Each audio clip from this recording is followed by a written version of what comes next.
ताई, पुढच्या महिन्यात शाळा उघडू लागल्या तर म्हणून मी तुमच्या गँगीमध्ये काळा कचरा, वया पुस्तकं पेन घ्यावे लागतात, शाळेत जायला कपडे घ्यावे लागतात, त्याच्यामुळे खर्चासाठी मी तुमच्या गँगीमध्ये आलो काळा कचरा यायचायला. ताई, आमच्यासारख्या गरीबाच्या पोरांना शाळा चालवायच्या आणि असे शेतात काम करायला लागतात, मग वया पुस्तकं पेन घ्यायला लागतात.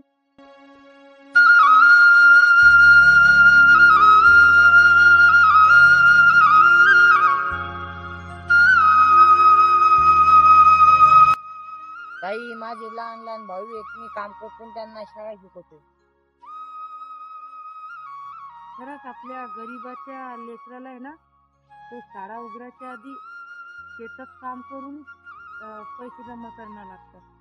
हा, तुमचीच नाही रे बा, सगळे गरीबाचे लेकराची तीच कंडिशन आहे. हा, आता तू सांग, आपले सगळे जवळ पैसे राहिले असते, ते काळ्या कचऱ्यासाठी आले असतो का आपण दुसऱ्याच्या वावरात?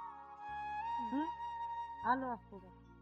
पण जाऊ दे, आपण बी कष्ट करून आहे ना शिकून आपण नक्की आपल्या आई बाबाचे पानच करू.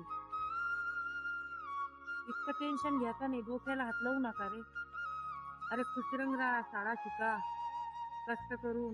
जे जास्त कष्ट करतो आणि शाळा शिकतो ना, तो ते सक्सेसफुल होतो, एक लक्षात ठेव.